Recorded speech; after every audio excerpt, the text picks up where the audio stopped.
በኢትዮጵያ ህብረት ስራ ኮሚሽን ከአዲስ አበባ ህብረት ስራ ኮሚሽን በጋራ በተዘጋጀው የዘንድሮ ሀገር አቀፍ የህብረት ስራ ማህበራት ኤግዚቢሽን ባዛርና ሲምፖዚየም የ2018 ዓ.ም አስመልክቶ ከመንግስትና ከግል ሚዲያዎች ለተወጣጡ ጋዜጠኞች ስለ ኩነቱ አከባበርና ዓላማ ምክትል ኮሚሽነር አቶ ሺሰማ ገብረስላሴና የአዲስ አበባ ኮሚሽነር ምክትል ኮሚሽነር አቶ ተጫና አዱኛ በኢትዮጵያ ህብረት ስራ ኮሚሽን ተገኝተው በጥምረት ጋዜጣዊ መግለጫ ሰጥተዋል። በዚህ መግለጫ ላይም አቶ ሺሰማ ገብረስላሴ እንዳሉት የ2018 ዓ.ም የዘንድሮ ሀገር አቀፍ የህብረት ስራ ማህበር ኤግዚቢሽን ባዛርና ሲምፖዚየም ዓላማውም የአዲስ አበባና የክልል ህብረት ስራ ማህበራት ምርትና አገልግሎታቸውን ይዘው በመቅረብ የዋጋ ንረትን ለማረጋጋትና የምርት አቅርቦት በስፋት መኖሩን ለህብረተሰብ ለማቅረብ ነው ብለዋል። የዛሬው መግለጫ ዓላማ ህብረት ስራ ማህበራት ከምርት እስከ ግብይት ከአምራች እስከ ሸማች በሚል መርህ አምራቾችና ሸማቾች የገበያ ትስስር የሚፈጥሩበትን ይሄ ደግሞ አመቱን ሙሉ አምራችና ሸማቾች ብቻ ሳይሆኑ በመሃል ኢንዱስትሪዎች ከአምራችና ሸማች ህብረት ስራ ማህበራት ጋር እንዲሁም ኢንዱስትሪዎች ደግሞ ግብርና ግብዓት የሚፈልጉ ኢንዱስትሪዎች ከአምራች ህብረት ስራ ማህበራት ጋር የገበያ ትስስር እንዲፈጥሩ ይሄም በከተማችን ብሎም በሀገራችን አምራቹ ተገቢውን ዋጋ እንዲያገኝ ሸማቹም ከተለያዩ ጣልቃ ገብነት በነፃ መንገድ ምርት ሸቀጥ እንዲያገኝ ይሄን ኤግዚቢሽን እናዘጋጃለን። ኤግዚቢሽኑ ላይ በዋነኛነት የኤግዚቢሽን ዓላማ ምርት ማስተዋወቅ፣ የህብረት ስራ ማህበራት ኢንዱስትሪ ውስጥ እየተሳተፉ ስላሉ የሚያመርቱትን ግብአቶች ለህብረተሰቡና ለክልል አምራቾች ለማስተዋወቅ የተዘጋጀ ባዛር ነው ብለዋል። ወደ አግሮ ፕሮሰሲንግ የገቡ ህብረት ስራ ማህበራት አሉ። እነዚህ በኢንዱስትሪ አምርተው ያመጧቸውን ምርቶች ያስተዋውቃሉ። አምራች ህብረት ስራ ማህበራትም የግብርና ምርት የተለያዩ አይነት የግብርና ምርቶች ዘላቂ ገበያ መፍጠር በሚያስችላቸው መንገድ ምርት የማስተዋወቅ ስራ የሚሰሩበት ይሆናል። በዚህ ኤግዚቢሽን ውስጥም የሚቀርቡት የምርት አይነቶች የሚደረግ ሽያጭ ብቻ ሳይሆን የከተማውን አጠቃላይ ገበያ ብሎም የአመቱን መሰረታዊ የሚባሉ የእህል ዋጋዎች የሚወስን ነው ብለዋል። ይሄ ግብይት የዛ ኤግዚቢሽን ማዕከል ላይ የሚደረገው ሽያጭ ብቻ ሳይሆን የከተማውን አጠቃላይ ገበያ ብሎም የአመቱን አጠቃላይ የመሰረታዊ የሚባሉት እህሎች ዋጋ የሚወስን ነው ካሁን ቀደም ካለው ተሞክሮ። ስለዚህ ለዚህ የሚሆን በቂ አሰስመንት ሰርተን ምርት መኖሩን አረጋግጠን ይሄ ምርት ወደ ገበያ እንዲመጣ ዛሬ ተጭኖ የሚመጣው ብቻ ሳይሆን አመቱን ሙሉ ሸማቾች በሚፈልጉት ወቅት ምርቱ እየተነጋገሩ ሊቀርብላቸው በሚችል መንገድ የገበያ ትስስር የሚፈጠርበት እድል ያመቻቻል። በዚህ ሲምፖዚየም ውስጥም የሚሳተፉት የህብረት ስራ ኃላፊዎች፣ የክልል ከተማ አስተዳደሮች፣ የፌዴራል አደራጅ ባለሙያዎች በመገኘት እንደ ማህበር ሳይሆን እንደ ቢዝነስ መስራት አለባቸው በማለት ሪፎርም የተቀረጸ መሆኑን አቶ ሺሰማ ገብረስላሴ ገልጸዋል። ሲምፖዚየሙ በከፍተኛ የመንግስት የስራ ኃላፊዎች የሚሳተፉበት የሚመሩት አቅጣጫ የሚያስቀምጡበት ነው የሚሆነው። ተሳታፊዎቹ በህብረት ስራ ዘርፍ እውቀት ያላቸው የተለያዩ ባለሙያዎች፣ ተቋማት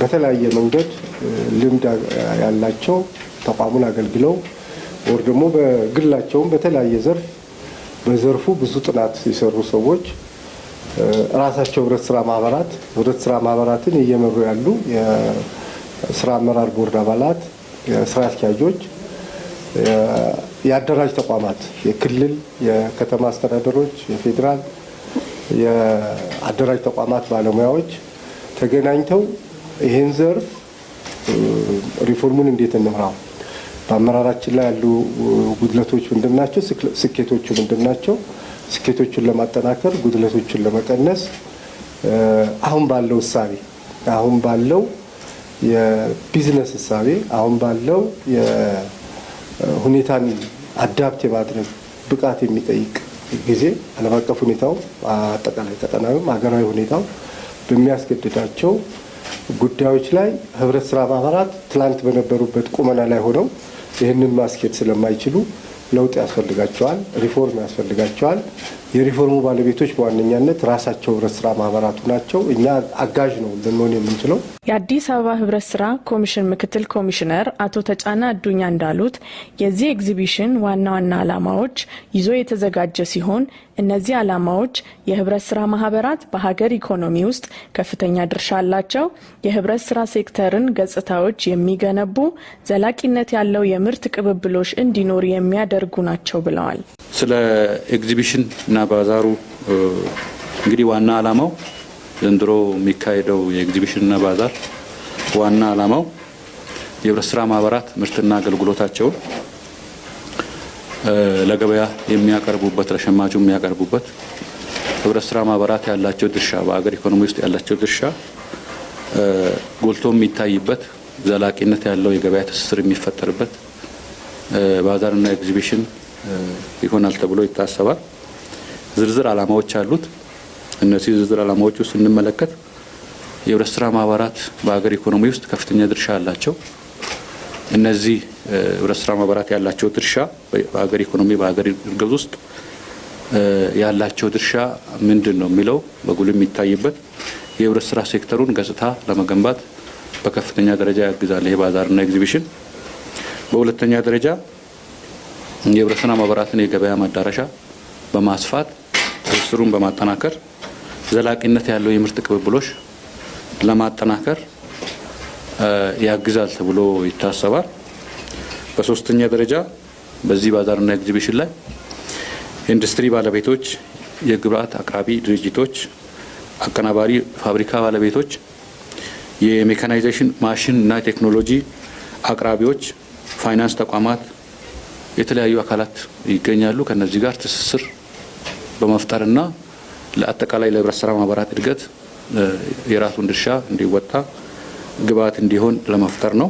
በዚህ ኤግዚቢሽንም ከአዲስ አበባ 164 ህብረት ስራ ማህበራት ምርቶቻቸውን በማቅረብ የሚሳተፉ ሲሆን እነዚህም ሸማቾች፣ እደ ጥበብ ህብረት ስራ ማህበራት፣ ብድርና ቁጠባ ህብረት ስራ ማህበራት፣ የከተማ ግብርና አቅራቢዎች፣ አትክልትና ፍራፍሬ እንዲሁም ቅመማ ቅመም አምራቾች ምርቶቻቸውን ይዘው ይቀርባሉ በማለት ከ25 ሚሊዮን በላይ ሽያጭ ሁኔታ እንደሚከናወንና ከ80 ሺህ በላይ ገዢ ይገኛል ተብሎ ይገመታል በማለት አቶ ተጫና አዱኛ ገልጸዋል። እንደ አዲስ አበባ 164 አጠቃላይ የህብረት ስራ ማህበራት ይሳተፋሉ። በዚህ ባዛርና ኤግዚቢሽን ላይ የተለያዩ ህብረት ስራ ማህበራት ናቸው ያሉት አዲስ አበባ ውስጥ። ከነሱ ውስጥ በዚህ ባዛር ላይ ጥቅሉን ስናይ ወደ 164 ህብረት ስራ ማህበራት ይሳተፋሉ። ከዚህ ውስጥ ሸማቾች አሉ። ብዙውን ድርሻ የሚወስደው ሸማቾች ናቸው። ሸማች ህብረት ስራ ማህበራት ምርታቸውን አገልግሎታቸውን ይዘው በዚህ ባዛርና ኤግዚቢሽን ላይ የሚሳተፉ ነው የሚሆነው። ሌላ የእደ ጥበብ ህብረት ስራ ማህበራት አሉ አዲስ አበባ ውስጥ። በእደ ጥበብ በተለያየ ሙያ የተደራጁ ህብረት ስራ ማህበራት አሉ። የተለያዩ ምርቶች አሏቸው። እነዚህ ምርቶች ይዘው ባዛሩ ላይ ይቀርባሉ። ሌላ የገንዘብ ቁጠባዎች ናቸው። ገንዘብ ብድርና ቁጠባና ብድር ህብረት ስራ ማህበራት በብዛት አሉ አዲስ አበባ ውስጥ። ከነዚህ ገንዘብ ቁጠባና ብድር ህብረት ስራ ማህበራት አገልግሎታቸውን በዚህ ባዛርና ኤግዚቢሽን ላይ ያቀርባሉ ማለት ነው። ሌላኛው የከተማ ግብርና ነው። ከተማ ግብርና የተሰሩ በርካታ ስራዎች አሉ አዲስ አበባ ውስጥ። እነዚህን የከተማ ግብርና ውጤቶች ይዘው ባዛሩ ላይ የሚገኙ ነው የሚሆነው። አትክልትና ፍራፍሬዎች ናቸው ሌሎቹ። አትክልትና ፍራፍሬዎች የሚያቀርቡም ማህበራት ይኖራሉ ማለት ነው። አጠቃላይ በዚህ ባዛርና ኤግዚቢሽን ላይ በአይነት ስናያቸው የሚቀርቡ በርካታ ምርቶች አሉ። በምርት ደረጃ የግብርና ምርቶች፣ አትክልትና ፍራፍሬ፣ የእንስሳትና የእንስሳት ተዋጽኦዎች ይቀርባሉ፣ በብዛት ይቀርባሉ። ቅመማ ቅመሞች ይቀርባሉ፣ እነ ቡናም የመሳሰሉትም ይቀርባሉ። አጠቃላይ ኢንዱስትሪ ምርቶች፣ የተለያዩ ኢንዱስትሪ ምርቶችም ይቀርባሉ ማለት ነው። እነዚህ በሙሉ በዚህ በአምስቱ ቀን ለሸማቹ ግልጽ ሆነው የሚቀርቡ ነው የሚሆነው። እንደ አዲስ አበባ ቅድም በጠቀስኳቸው ህብረት ስራ ማህበራት ከ25 ሚሊዮን በላይ ሽያጭ ይከናወናል ተብሎ ይታሰባል። በእነዚህ ማህበራቶቻችን በሚያቀርቡ ምርቶች ላይ ከ25 ሚሊዮን በላይ ሽያጭ ይከናወናል በዚህ በ5 ቀን እንደ አዲስ አበባ ብቻ ብለን እናስባለን።